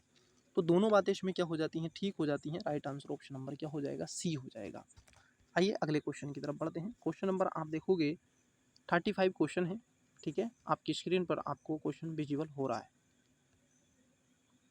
देखिए, वन्यजीव सुरक्षा अधिनियम 1972 के अनुसार निम्नलिखित व्यक्ति द्वारा विधि द्वारा किए गए कतिपय उपबंधों के अधीन होने के सिवाय निम्नलिखित में से कौन सा ऐसे प्राणी का शिकार नहीं किया जा सकता। अब देखो, यदि वन्यजीव सुरक्षा अधिनियम जो है आपका, ठीक है, 1972, तो अब किसको लेकर के आप शिकार नहीं कर सकते? घड़ियाल का, भारतीय जंगली गधा, जंगली भैंसा। तो आप देखोगे जो 72 के अंतर्गत रख दिया, तो उसमें से तीनों में से किसी का भी या किसी भी स्पीसीज का आप क्या नहीं कर सकते, उसकी मृत्यु नहीं कर सकती हैं। तो ऑप्शन नंबर डी इसका हो जाएगा, घड़ियाल, भारतीय जंगली गधा और जंगली भैंसा। एक एक करके बता दूं, अगर आपको घड़ियाल देखने हैं तो चंबल में जाइएगा। किस में जाइएगा, सॉरी, कहाँ पर देखनी है, ये चंबल में जाइएगा। और भारतीय जो जंगली गधा है ये केवल आपको गुजरात के कच्छ में मिलेगा और कहीं नहीं मिलेगा। कच्छ के रण में एक नेशनल पार्क है, वहाँ पर आपको भारतीय जंगली गधा मिलेगा। जंगली भैंसें आपको मिल जाती हैं, ठीक है, इसमें कोई दुराग्रह नहीं है, अलग अलग प्रदेशों में देखने के लिए मिलती है। चलिए अगला क्वेश्चन देते हैं, तो इसका डी आंसर हो जाएगा 35वें का। 34वां क्या है? 34वां क्वेश्चन पूछा गया है, निम्नलिखित कथनों में से कौन सा ऐसे भारतीय नागरिक के मूल कर्तव्यों के विषय में सही है? फंडामेंटल ड्यूटीज की बात की गई है। किसकी बात की गई है? Fundamental duties. इस संविधान के जो पार्ट नंबर आप देखोगे 4 है, ठीक है, 4 के ए में इसको रखा गया है। ये 42वें संविधान संशोधन से ही इसको लाया गया था, और उसके साथ साथ आप देखोगे फंडामेंटल ड्यूटीज को जोड़ा गया। यह आर्टिकल आप देखोगे 51 के 1 में इसकी चर्चा की गई है। उसके बाद आप देखोगे 2008 में, सॉरी 8 में, हाँ 2002 में, सॉरी 2002 में जो आपका 86वां संविधान संशोधन अधिनियम था, उसके माध्यम से 11वां जो आपका फंडामेंटल ड्यूटीज था कि पेरेंट्स की यह ड्यूटी बनती है कि अपने बच्चों को क्या करें, एजुकेशन दिलवाएं। तो इसी के ऊपर क्वेश्चन है। इन कर्तव्यों के प्रति प्रवृत्ति करने के लिए एक विधायिक प्रक्रिया दी गई है। क्या ये बात ठीक है? दूसरा स्टेटमेंट है, यह विधिक कर्तव्यों के साथ पारस्परिक संबंध होते हैं। पूछ रहा है, सही उत्तर का चयन कीजिए। देखो, दूसरा स्टेटमेंट समझना बड़ा ही अच्छा, आपको सॉलिड स्टेटमेंट दे के रखा है, और इसीलिए देखो ये विधिक कर्तव्यों के साथ पारस्परिक नहीं होते हैं, और ये भी नहीं है, दोनों इसमें से गलत हैं। तो ऑप्शन नंबर डी हो जाएगा, ना तो एक नहीं तो। मैं ऑप्शन पे नहीं जा रहा हूँ केवल एक, क्योंकि मैंने ऊपर से आंसर इसका हम सही कर रहे हैं, तो वहाँ से इसका आंसर निकाल लेते हैं, ठीक है। चलिए, उपयुक्त युग्म में से कौन सा सही है? अब युग्म आपको बताना है। जैसे राधाकांत देव थे, ब्रिटिश इंडिया एसोसिएशन के प्रथम अध्यक्ष थे। गजुलू लक्ष्मी नरचूर चिट्टी मद्रास महाजन सभा के संस्थापक थे। सुरेंद्र नाथ बैनर्जी इंडियन एसोसिएशन के संस्थापक थे। सही आपसे पूछा है, अगर आप देखोगे तो इसमें दूसरा वाला क्या हो जाता है, गलत हो जाता है। पहला वाला ठीक है और तीसरा भी ठीक है, इसलिए ऑप्शन नंबर 20 में करेक्ट आंसर हो जाएगा सर, ठीक है। आइए अगला क्वेश्चन देखते हैं। अगला क्वेश्चन क्या है? अगला क्वेश्चन है आपको, निम्नलिखित उद्देश्यों में से कौन सा एक भारत के संविधान की उद्देशिका में सन्निहित नहीं है? उद्देशिका में, प्रेम्बल जो है आप देखोगे संविधान का भाग है, लेकिन स्वतंत्र रहकर के वो विधिक प्रमाण के रूप में भी काम करती है। इसके साथ साथ ये हमने अमेरिका यूएसए के संविधान से इसको एब्जॉर्ब किया है, तो इसको भी आपको ध्यान में रखना है। अब देखिए इसमें क्या है, विचार की स्वतंत्रता, अभिव्यक्ति, विश्वास, ठीक है, इसकी स्वतंत्रता, आर्थिक स्वतंत्रता, आर्थिक नहीं सर, जस्टिस जो है 3 तरीके का है। जस्टिस जो है 3 तरीके का है, एक है आपका पॉलिटिकल, सोशल, और उसके साथ साथ इकोनॉमिकल। तो आर्थिक स्वतंत्रता नहीं है, आर्थिक आप देखोगे न्याय की बात करेगा। अभिव्यक्ति की स्वतंत्रता, विश्वास की स्वतंत्रता और उपासना आदि की चर्चा यहाँ पर कर दी जाती है, ठीक है। तो इसको ध्यान में आपको क्या है रखना है। तो इसमें जो हो जाएगा, पूछा सही नहीं है आपसे, रॉन्ग पूछा है, गलत पूछा है, तो इसका राइट आंसर हो जाएगा ऑप्शन नंबर बी, इसका करेक्ट आंसर हो जाएगा सर। क्या हो जाएगा? B is the right answer हो जाएगा। चलिए अगले क्वेश्चन की तरफ बढ़ते हैं। अगला क्वेश्चन क्या है, देखिए, भारतीय गुणवत्ता परिषद जिसको बोलते हैं एयर क्वालिटी, ठीक है, एयर क्वालिटी, इसको बोलते हैं quality council, Indian quality council के संदर्भ में निम्नलिखित तथ्यों पर विचार कीजिए। क्यूसीआई का गठन भारत सरकार तथा भारतीय उद्योगों द्वारा संयुक्त रूप से किया गया था। दूसरा स्टेटमेंट है कि क्यूसीआई के अध्यक्ष की नियुक्ति उद्योगों द्वारा सरकार को की गई संस्तुतियों का प्रधानमंत्री द्वारा की जाती है। क्या ये वाली बात ठीक है या ये वाली बात ठीक है? पूछ रहा है सही। अगर आप देखोगे इस ऑप्शन का आंसर हो जाएगा ऑप्शन नंबर सी, दोनों ही बातें इसमें ठीक है कि प्रधानमंत्री द्वारा इसमें संस्तुतियाँ की जाती हैं। इसमें दोनों बातें ठीक है, तो ऑप्शन नंबर सी इसका करेक्ट आंसर हो जाएगा सर। अगले क्वेश्चन की तरफ बढ़ते हैं। चलिए देखिए, क्वेश्चन नंबर 40 मतलब 40, भारत में लघु वित्त बैंक, देखो जो इससे पिछला 2017 में क्या, सॉरी 2016 में आपसे क्या क्वेश्चन पूछा था, पेमेंट बैंक पे क्वेश्चन पूछा था। याद करो, याद होगा आपको, अगर आपने क्लास नहीं देखी है तो देखिएगा, बड़े अच्छे से मैंने वहाँ पर पेमेंट बैंक पे उस पर पूछा था कि डेबिट क्रेडिट दोनों किस तरीके से, ठीक है। और यहाँ पर क्या पूछा है, स्मॉल फाइनेंशियल बैंकिंग सिस्टम, ठीक है, इससे पूछा है। अब देखिए क्या है, सही आपको बताना है, सही बताएंगे। एक पहला स्टेटमेंट कहता है कि लघु व्यवसाय इकाइयों को ऋण की पूर्ति करना, ये बात तो ठीक है सर। लघु और सीमांत कृषकों को ऋण की पूर्ति करना, ये भी ठीक है। युवा उद्यमियों को विशेषतः ग्रामीण क्षेत्रों में, नहीं, इसमें इस बात को कोई विशेषता, देखो यहाँ पर विशेषता, ध्यान रखना स्टूडेंट्स, जब यहाँ पर विशेषता की बात की जाती है तो उसमें कई चर्चाएं यहाँ पर देखने के लिए आपको मिलती है। तो इसमें तीसरा वाला स्टेटमेंट गलत है, और जहाँ तीसरा है उसको काट दीजिए, ये तीन, ये तीन, ये तीन। राइट आंसर ऑप्शन नंबर क्या हो जाएगा, ए हो जाएगा, क्योंकि एलिमेंट मेथड से ही इसका आंसर निकाला जा सकता है। तो ए आंसर है, एक और दो दोनों इसमें ठीक है, तीसरा इसमें गलत है। अगले क्वेश्चन की तरफ बढ़ते हैं, ये रहा आपकी स्क्रीन पर। कहाँ पहुँच गए, बहुत आगे चले गए भाई, 1 सेकेंड रुकिएगा, 1 सेकेंड रुकिएगा महोदय। हाँ, क्वेश्चन नंबर 40 कर लिया था, 41 पे देख लेते हैं। देखिए 41 क्वेश्चन क्या कहता है, 41वें क्वेश्चन में बताया गया है आपसे, आवास और शहरी विकास पर एशिया पैसिफिक मंत्री स्तरीय सम्मेलन के संदर्भ में निम्नलिखित तथ्यों पर विचार कीजिए।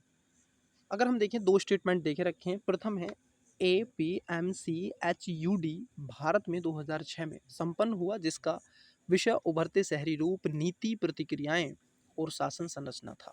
दूसरा स्टेटमेंट है कि भारत, देखो सभी, ऑल दे दिया शब्द, भारत सभी वार्षिक मंत्रिय सम्मेलनों की मेजबानी ADB, APEC तथा आसियान की सहभागिता से करता है। अब पूछ रहा है कौन सा सही है। अब देखो, जो मैंने बताया था आपको, एक्सट्रीम वर्ड को थोड़ा सा देखिएगा। किसको देखिएगा, एक्सट्रीम वर्ड को आपको देखिएगा तो आप आसानी से समझ सकते हैं। दूसरा 2006 में संपन्न हुआ था, नहीं सर, और ये नहीं था, 2006 में नहीं था, और दोनों ही बातें क्या हो जाती हैं, इसमें गलत हो जाती है। और पूछा है सही, तो सर सही तो कोई सा नहीं है, और इसमें कह रहा है डी में ना तो एक ना ही दो। तो 41 क्वेश्चन हमने क्या किए हैं, अभी तक आपके कर लिए हैं, ठीक है। लगभग आधी क्लास आपकी कंप्लीट होने वाली है। अगला क्वेश्चन जो है आपका लोकतंत्र से है, जिस पर हम आपसे चर्चा कर रहे हैं। चलिए 42वें क्वेश्चन पर डाल लेते हैं नजर, देखिए क्या है। लोकतंत्र का उत्कृष्ट गुण यह है कि वह क्रियाशील बनाता है। अब देखिए, बड़ा अच्छा क्वेश्चन है और बहुत ही अच्छा फिलोसफिकल क्वेश्चन आपसे पूछ दिया है। इसमें 4 ऑप्शन हैं। ऑप्शन नंबर ए, साधारण पुरुषों और महिलाओं की वृद्धि और चरित्र को। बी, कार्यपालक नेतृत्व को सशक्त बनाने वाली पद्धतियों को। सी, गतिशीलता और दूरदर्शिता से युक्त एक बेहतर व्यक्ति को। डी, समर्पित दलीय कार्यकर्ताओं के एक समूह को। अब देखो यहाँ पर है, लोकतंत्र का उत्कर्षण गुण क्या है। लोकतंत्र का मतलब क्या होता है, क्योंकि सभी को वोट देने का अधिकार होगा, सभी समान होंगे, महिला पुरुष की बात करेगा। तो इसमें क्या होगा सर, इसमें आप देखोगे जो राइट हो जाएगा वो ऑप्शन नंबर 1 होगा, क्योंकि साधारणतः पुरुषों और महिलाओं की बुद्धि और चरित्र को दर्शाने का काम करेगा, उसमें विकास दिलाने का काम करेगा, और इसीलिए इसका राइट आंसर ऑप्शन नंबर ए हो जाएगा। आगे करते हैं क्वेश्चन की तरफ। देखिए, एकीकृत भुगतान अंतरापृष्ठ यूनिफाइड पेमेंट्स इंटरफेस यूपीआई को क्रियान्वित करने से निम्नलिखित में से किसके होने की सर्वाधिक संभाव्यता है। आपने देखो ना, यूपीआई, यूपीआई करो, आता है कि नहीं। हर लोग फोन पे, गूगल पे, पेटीएम पे, जोमेटो पे, ये पे और वो पे, अमेजोन पे, सब पे चल रहा है कि नहीं। तो अब ये यूपीआई 2.0 भी है, तो कई चीज़ें आपको मिलेंगी। देखिए क्या है, ऑनलाइन भुगतानों के लिए मोबाइल वॉलेट की आवश्यकता नहीं होगी। बी कह रहा है कि लगभग 2 दशकों में पूरी तरह, देखो 2 दशकों में पूरी तरह, एक्सट्रीम वर्ड है, पूरी तरह भौतिक मुद्रा का स्थान डिजिटल ले लेगी। क्या ये जो नोट आप चल रहे हैं ऐसा हो जाएगा 2 दशकों बाद, मतलब 2 दशकों का मतलब है कि 2017 में पूछा है, तो 2 दशकों का मतलब क्या है भाई, 10 साल कब होंगे, 27 में, फिर 27 में 7 और जोड़ दीजिए, ठीक है। तो आप देख रहे हैं क्या, लगभग आपको, आप देखोगे 20 साल मतलब लगभग 37 साल में क्या आपको पूर्ण रूप से ये पैसे उसे खत्म हो जाएंगे, कागज की मुद्राएं, नहीं ना। तो ये तो गलत है भाई, ये तो बिल्कुल गलत है। एफडीआई प्रवाह को भारी वृद्धि होगी, देखो भारी वृद्धि, ये शब्द गलत है। भारी वृद्धि, वृद्धि हो सकती है परंतु भारी नहीं होगी। निर्धन व्यक्तियों को उद्दादानों सब्सिडी का प्रत्यक्ष अंतरण मतलब डायरेक्ट ट्रांसफर बहुत ही प्रभावी हो जाएगा। भाई जब उनका अकाउंट होगा तब तो, जब उनके पास यूपीआई होगा तब तो। लेकिन पहला स्टेटमेंट आप पढ़िए, ये कह रहे हैं कि ऑनलाइन भुगतानों के लिए मोबाइल वॉलेट की आवश्यकता नहीं होती है और यही बात ठीक है, यूपीआई से आप कर सकते हैं, इसमें कोई दो राय नहीं है। तो ए आंसर इसका हो जाएगा। अगले क्वेश्चन की तरफ बढ़ते हैं जो रहा आपकी स्क्रीन पर। Question number 44।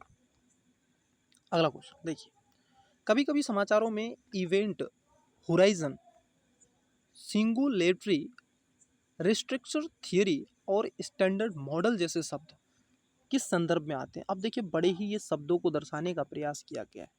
ऐसे शब्द पूछता है सर, ये यूपीएससी का अपना नेचर है, ये शब्द दे देता है और पूछ लेता है। और मुझे लगता है कि ऐसे क्वेश्चन रिपीट होने के चांसेस रहते हैं, क्योंकि पीसीएस यहाँ से क्वेश्चन चुराते हैं, उठाते हैं और लगाते हैं और बच्चे से पूछते हैं। ऑप्शन नंबर ए, ब्राह्मण का प्रक्षेपण और बोध। बी, सूर्य और चंद्रमा ग्रहों का अध्ययन। सी, पृथ्वी की कक्षा में उपग्रहों का स्थापन। या फिर डी, पृथ्वी पर जीवित जीवों की उत्पत्ति और विकास क्रम को रेखांकित करता है। राइट आंसर हो जाएगा ब्रह्मांड का प्रक्षेपण और बोध करने हेतु इवेंट होराइजन। होराइजन शब्द कई बार आप सुनते हैं, ठीक है, सिंगुलरिटी नहीं सुनते हैं और आप देखोगे स्ट्रिंग थियरी नहीं सुनते हैं, स्टैंडर्ड मॉडल नहीं सुनते हैं, परंतु आप इवेंट होराइजन बहुत बार सुन लेते हैं जब स्पेस स्टडी आप करते हैं, मतलब अंतरिक्ष आप पढ़ते हैं जिसमें मिसाइल, उपग्रह, सैटेलाइट वगैरह, ठीक है, मैं भी करवाऊंगा तो उस पर आप देखेंगे। चलिए अगला क्वेश्चन देखते हैं। तो इसका ए आंसर हो जाएगा। अगले क्वेश्चन की बात कर लेते हैं। बड़ा मोटा ताजी क्वेश्चन है, हल्का कर देंगे इसका पेट। देखो देखिए सर, भारत में कृषि के संदर्भ में प्राय समाचारों में आने वाले जीनोम अनुक्रमण, जिसको जीनोम सीक्वेंसिंग की तकनीकी का आसन्न भविष्य किस प्रकार के उपयोग किया जा सकता है? जीनोम टेक्नोलॉजी होती है ना, जेनेटिक इंजीनियरिंग होती है, ठीक है, जेनेटिक मॉडिफिकेशन होता है, वो चीज़ें भी आपको देखने के लिए मिलेंगी। चलिए देखिए, ऑप्शन नंबर स्टेटमेंट क्या कह रहा है? पहला, इसमें पहली बात तो पूछा है सही। पहला स्टेटमेंट है कि विभिन्न फसली पौधों में रोग प्रतिरोध और सूखा सहिष्णुता के लिए आनुवंशिक सूचकांकों का अभिज्ञान करने के लिए जीनोम अनुक्रमण का उपयोग किया जा सकता है। बिल्कुल किया जा सकता है। यह तकनीकी फसली पौधों की नई किस्मों को विकसित करने में लगने वाले आवश्यक समय को घटाने में मदद कर देगा। बिल्कुल ये भी बात ठीक है, क्योंकि हम इससे टेक्नोलॉजी से अध्ययन कर सकेंगे तो उसमें टाइम तो आपका कम होगा ही होगा। तीसरा स्टेटमेंट है कि इसका प्रयोग फसलों में पोषी रोगाणु संबंधों को समझने के लिए किया जा सकता है। ये तीनों स्टेटमेंट क्या है सर, आप देखोगे इसके एकदम सही हैं, और जब तीनों ठीक हैं तो ऑप्शन नंबर डी इसमें क्या हो जाएगा? करेक्ट आंसर हो जाएगा। अगले क्वेश्चन की तरफ बढ़ते हैं। चलिए 46 क्वेश्चन है, संसद मतलब पॉलिटी से क्वेश्चन पूछा गया है। संसदीय स्वरूप के शासन का प्रमुख लाभ यह है कि, देखो संसदीय स्वरूप की सरकार के बारे में पूछ रहा है, शासन मतलब, ठीक है, यह कार्यपालिका और विधानमंडल दोनों स्वतंत्र रूप से कार्य करते हैं। बी कहता है कि यह नीति की निरंतरता प्रदान करता है और यह अधिक दक्ष है। सी कहता है कि कार्यपालिका विधानमंडल के प्रति उत्तरदायी बना रहता है और डी कहता है सरकार के अध्यक्ष को निर्वाचन के बिना नहीं बदला जा सकता। देखो पहली बात तो ये गलत है, निर्वाचन के बिना नहीं बदला जा सकता। पहला वाला है कार्यपालिका और विधानमंडल दोनों स्वतंत्र रूप से कार्य करते रहते हैं, ठीक है, इस बात को आप समझेंगे तो ये भी क्या है आपका गलत हो जाएगा। परंतु कार्य नीति निरंतरता ये भी गलत है। लेकिन आप देखो कार्यपालिका और विधानमंडल के प्रति उत्तरदायी बनी रहती है। कार्यपालिका किसके प्रति होती है? विधानमंडल के उत्तरदायी होती है। ये बात एकदम करेक्ट हो जाती है, मतलब इसका राइट आंसर सी हो जाएगा। ठीक है, चलिए अगला क्वेश्चन देखते हैं। अगला क्वेश्चन है 47, 47वां क्वेश्चन। भारत के संदर्भ में निम्नलिखित में से कौन सा अधिकारों और कर्तव्यों के बीच में सही संबंध है? अधिकार और कर्तव्यों के बारे में, ठीक है, मतलब कि फंडामेंटल राइट्स और फंडामेंटल ड्यूटीज। ठीक है, चलिए, अधिकार कर्तव्यों के साथ सहसंबंधी होते हैं। बी, अधिकार व्यक्तिगत है और अंत समाज और कर्तव्य से स्वतंत्र है। सी, नागरिकों के व्यक्तित्व के विकास के लिए अधिकार है न कि कर्तव्य महत्वपूर्ण। डी, राज्य के स्थायित्व के लिए कर्तव्य है न कि अधिकार। देखो जो अधिकार और उसके साथ साथ जो फंडामेंटल राइट्स हैं और फंडामेंटल ड्यूटीज़ हैं, ये दोनों ही आप देखोगे अधिकार कर्तव्यों के साथ में सहसंबंधित देखने के लिए आपको मिलते हैं। इसकी बात आप देखोगे ए में चर्चा का बिंदु बनाया गया। तो राइट आंसर क्या हो जाएगा? ए हो जाएगा। अगला क्वेश्चन देखिए, ये भी भारतीय संविधान से क्वेश्चन पूछा है पॉलिटी से। ये कह रहे हैं कि भारत के संविधान के निर्माताओं का मत निम्नलिखित में से किस में प्रतिबिंब होता है? मतलब जो निर्माता थे जिसमें संविधान सभा में भाग लिया, तो वो कौन थे? ठीक है, और उनका मत किस में मिलता है, कहाँ पर, ऐसा कौन सा भाग है? ऑप्शन नंबर ए उद्देशिका, बी मूल अधिकार, सी राज्य के नीति निर्देशक तत्व, डी मूल कर्तव्य। राइट आंसर क्या हो जाएगा? उद्देशिका। जो आप देखोगे प्रेम्बल है उसमें इसकी चर्चा की गई है। और मैंने प्रेम्बल वाला एक अलग से PYQ पॉलिटी वाली जो सीरीज चल रही है उसमें कवर करवाया है, उसका एक क्लास हो गया है, अगली क्लास आपको कल मिलेगी सर इसकी वीडियो के बाद में। अगले क्वेश्चन की तरफ बढ़ते हैं, ये भी आप देखिएगा, बड़ा अच्छा क्वेश्चन है, ये मैपिंग से क्वेश्चन है और इस मैपिंग से वही बच्चा कर सकता है जिसकी मैपिंग बड़ी स्ट्रॉन्ग होगी। देखिए, यदि आप कोहिमा से कोट्टम की यात्रा सड़क मार्ग से करते हैं तो आपको मूल स्थान और गंतव्य स्थान को मिलाकर के भारत के अंदर कम से कम कितने राज्यों से होकर के गुजरना होगा। आपका अगर माइंड काम करता है तो यहाँ पर ज़रा थोड़ा सा देख लीजिएगा मैप को, मैंने मैप यहाँ पर ड्रॉ कर दिया है। देखिए यहाँ पर जो बात की गई है ये कोहिमा से बात कर रहे हैं, नागालैंड यहाँ पर पड़ता है। मैं जहाँ जहाँ चिन्ह बनाऊंगा वो चीज़ें समझना, ये नागालैंड है। और दूसरा बात कह रहा है कि कोट्टम, कोट्टम पड़ता है यहाँ पर तमिलनाडु में, ठीक है। अब यहाँ से आना है तो आप देखोगे आंध्र प्रदेश से हो गए, नागालैंड से आप जाओगे असम, असम से नीचे आ जाओगे आप पश्चिम बंगाल, पश्चिम बंगाल से उड़ीसा, उड़ीसा से आंध्र प्रदेश, ठीक है, आंध्र प्रदेश से सीधे इसमें आ जाओगे। तो दोनों अगर आप मिला दोगे तो इसका राइट आंसर हो जाएगा ऑप्शन नंबर, आप देखोगे बी। लगभग 7 स्टेट से आपको क्या होना पड़ेगा, गुजरना पड़ेगा, क्योंकि दोनों की बात भी की गई है, ये दोनों भी हैं तो 5 तो ये बीच में पड़ेंगे। जैसे असम पड़ेगा, ठीक है, पहले असम एक, देखो असम एक हो गया, असम हो गया एक। दूसरा आप देखोगे पश्चिम बंगाल हो गया, ठीक है, वेस्ट बंगाल। तीसरे की बात कर लें तो यहाँ पर एक छोटा सा पड़ेगा, क्योंकि पश्चिम बंगाल इधर को कुछ जाते हैं तो झारखंड वाला क्षेत्र पड़ जाएगा, समथिंग समथिंग। उसके बाद में आप देखोगे आपका उड़ीसा मिलेगा, और इसके बाद में आपको कौन सा मिलेगा, आंध्र प्रदेश मिलेगा, ठीक है। तो ये 5 हैं, ठीक है। ये क्या है, सॉरी ये झारखंड है, उल्टा जे बन गया था। ये 5 हैं और उसके बाद 2 ये हैं, तो 7 आपको देखने के लिए मिलेंगे। तो राइट आंसर इसका क्या हो जाएगा बच्चे, आप देखोगे right answer option number B हो जाएगा। अगले क्वेश्चन की तरफ बढ़ते हैं, और इस क्लास का अंतिम क्वेश्चन है, क्योंकि 50 क्वेश्चन ही हम इसमें कवर करवाएंगे, ठीक है। बाकी के क्वेश्चन जो होगी अगली क्लास में आपको कवर करवाया जाएगा। तो देखिए लास्ट क्वेश्चन है, भारत की संसद के या किसके या किन के द्वारा मंत्री परिषद के कृत्यों पर नियंत्रण रखती है। तो मंत्री परिषद, देखो संसद किस पर आप देखोगे नियंत्रित रखती है। अब कैसे आप रख सकते हैं कि सर सरकार पर, तो इसको लेकर के ये पूछा गया है, फिर से पढ़ देता हूँ। भारत की संसद किसके या किनके द्वारा मंत्री परिषद के कृत्यों के ऊपर नियंत्रण रखती है। ऑप्शन नंबर स्टेटमेंट एक है स्थगन प्रस्ताव, बी प्रश्नकाल, सी अनुपूरक प्रश्न, ठीक है। सप्लीमेंट्री क्वेश्चन होते हैं, क्वेश्चन हावर होता है और स्थगन प्रस्ताव होता है, सदन को स्थगन। ऑप्शन नंबर ए है सही बताना है, केवल एक ठीक है, बी 2 और 3 ठीक है, सी केवल 1 और 3 ठीक है, डी 1 और 2 3 ठीक है। तो राइट आंसर क्या हो जाएगा, डी इसका करेक्ट आंसर हो जाएगा। तो स्टूडेंट्स आज की क्लास में मैं इतना ही रहने देता हूँ। अगली जो क्लास होगी उसमें 50 से 100 क्वेश्चन पर आपसे चर्चा करूँगा।